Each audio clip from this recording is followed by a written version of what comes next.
In this video, we're going to solve a utility maximization problem using the Lagrangian method. Lucas has a monthly budget of $600 to spend on feijoada and football tickets. The price of feijoada is $30 and the price of a football ticket is $60. His utility function is f times t, where f is the number of feijoada meals and t is the number of football tickets. Our goal here is to solve Lucas's optimization problem using a Lagrangian and then identify his marginal unit utility of income at the optimal basket. What do we need to know to answer this question? Well, we need the Lagrangian if it's provided, which it's not. And if it's not provided, then we need the utility function, the price of each good, as well as the consumer's income. How do we solve this question?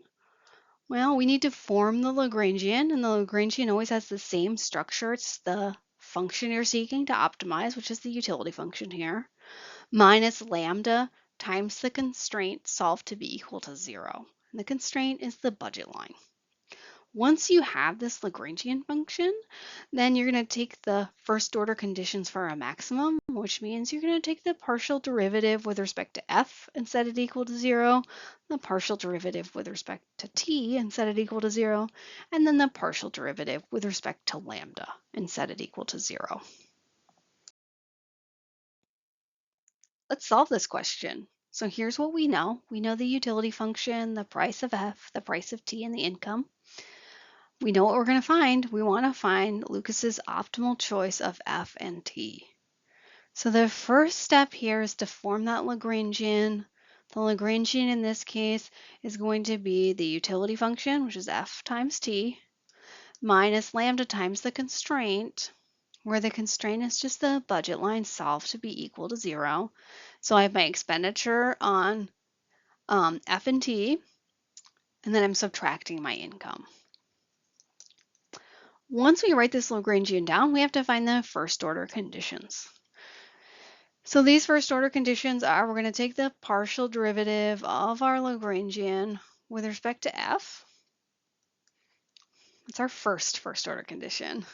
So we're going to look at our function here, and we're going to see f appears in the utility function. So we need to find the partial derivative of f times t with respect to f. Well, that's just equal to t. And then we see f also appears here. It's not in this term or this term, so those two terms are going to drop out. When we take the partial derivative of this 30f times lambda part, what we're left with, since we're taking the partial with respect to f, is minus 30 lambda. And then we set this partial derivative equal to 0. The second partial derivative we need to take is the partial derivative of the Lagrangian with respect to t. It's going to be very similar. We notice that t appears in the utility function. It also appears in this part of the constraint. So this partial derivative is f minus 60 lambda equals 0. Then finally, we take the partial derivative of the Lagrangian with respect to lambda. This is the easiest part. Lambda is here. So all of the stuff that is multiplied by lambda is going to be what this partial derivative is. You can leave the negative sign. 30f plus 60t minus 600 all equals 0. So when I do this, I always leave the negative sign in front with the parentheses because I kind of know that when I start solving this thing, the first thing I'm going to do is divide both sides of my equation by -1 to get rid of the negative. So don't bother wasting your time like distributing it in because that just introduces the potential for algebra mistakes. So from our first order conditions, we have this system of 3 equations and 3 unknowns. Just so we're clear, the unknown values are f, t, and lambda. So our goal here is to really use substitution to solve for the 3 missing values. There's no right or wrong way. I have a style I like to follow. It doesn't always work, but it works great here where we have Cobb-Douglas utility function. So what I'm going to do is I'm going to solve 1 and 2 for lambda, because then I'll be able to set my lambda equations equal to each other and sort of cancel lambda, like eliminate it. So if I solve 1 for lambda, I got t is equal to 30 lambda. So I'm like taking this negative term and moving it over. And then I can divide both sides by lambda, and by 30, and I get that lambda is equal to t over 30. Similarly, if I take my second first order condition here, f minus 60 lambda equals 0, I can rewrite that as f is equal to 60 lambda. Then I can divide both sides by 60, and I get that lambda is equal to f divided by 60.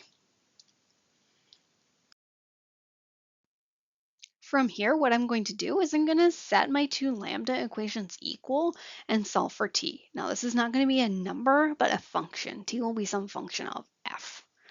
So I have t over 30 equals f over 60. And I know it's safe for me to do that because both of those equations equal lambda.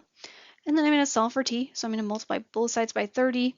I get t is equal to f times 30 over 60, which is a half. So I could rewrite this as t is equal to 0.5f. And we can call this equation 4. Now, at this point, I've extracted all of the sort of information I can out of my first two first order conditions.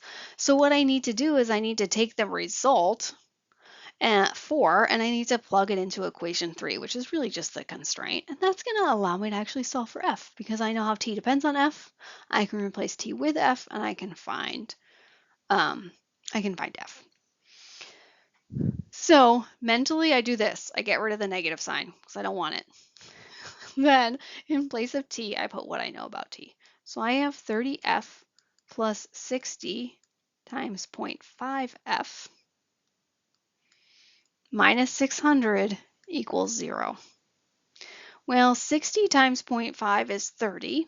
So that means I have 60f equals 600. And then I divide both sides by 60, and I get f is equal to 10.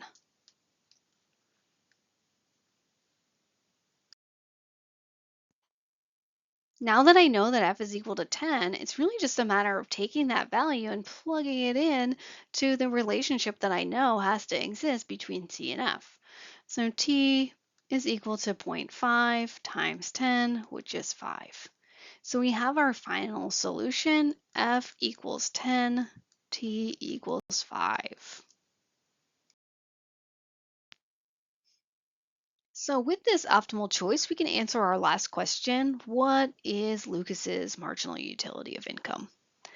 Now to compute this, we can recall that the marginal utility of income is just equal to lambda. And we've done a lot of work, and we know that lambda is equal to t over 30, and it's also equal to f over 60.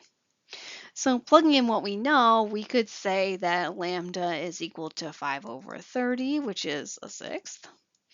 Or we could say that lambda is equal to 10 over 60, which is also a sixth. We see that they're equal, so we can feel pretty confident that our answer is correct. That's not really the only way to solve this, though. We could also find the marginal utility of income as the marginal utility of t over the price of t, or as the marginal utility of f over the price of f. How do we interpret this result? This just means that for each additional dollar of income, Lucas's utility is going to increase by a sixth of a unit.